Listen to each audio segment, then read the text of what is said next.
I had the rare privilege, as Troy said, my dad was a teacher. I had the rare privilege of going to work with my dad every day for 12 years. It was a privilege I may not have appreciated much at the time, but over time came to appreciate very deeply. And some of my fondest memories came from those drives, from our place on the river all the way up to Stratton.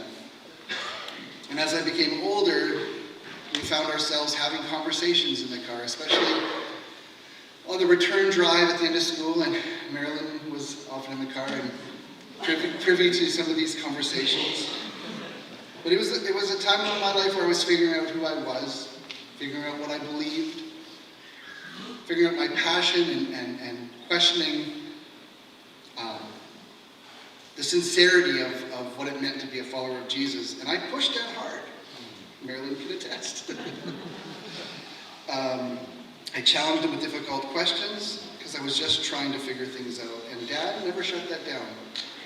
He never minimized it. He never deflected. In fact, he welcomed it. He challenged me right back, returning question for question. He never told me what to believe and encouraged me to explore my ideas, to practice what I preached and see what would work. And always centered love and grace as the foundation of anything that I would do. And those conversations shaped me in ways that I didn't understand at the time, but I've come to deeply appreciate. When I became an adult, my dad didn't stop being my parent, but I had the wonderful privilege of him becoming my friend. Our conversations went deeper. He shared uncertainties of his own, fears of his own, and the connection became more mutual. We found shared interests. The most meaningful to me was our shared interest in writing. When he expressed, as Troy said, an interest in writing books, he asked me questions and invited me into his process. I helped Dad produce 3 books: a biography of his dad, my grandpa Len, a biography of his brother-in-law, my Uncle Ron. But it was working with him on his last book, as you see here on the table, that stands out most to me. And I'll try not to steal your thunder, Uncle Brad, but I want to talk a little bit about the Jesus my dad wanted to share in this book. The book is called Following the Way of Jesus, Our Journey on the Path of Love. And it was, for him, his most vulnerable work. He wanted to get it right. He wanted to get it true. And he was nervous, and so we had lots of conversations.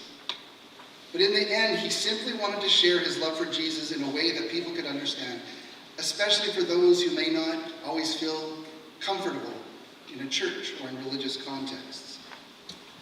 Because my dad believed something very deeply. He believed that following Jesus was not about being right, but about being loving. He believed that God's grace is known not by who it excludes, but by who it embraces. The Jesus my dad loved and preached and followed was not characterized by gatekeeping or purity rules, but by a love that widened the circle, even when religion itself was used to draw the line smaller. And my dad tried his best to live that way too. Of course, my dad was not a perfect man, but he was someone marked by kindness, by joy, and by a love that was bold and brave and willing to sacrifice for what he knew was right.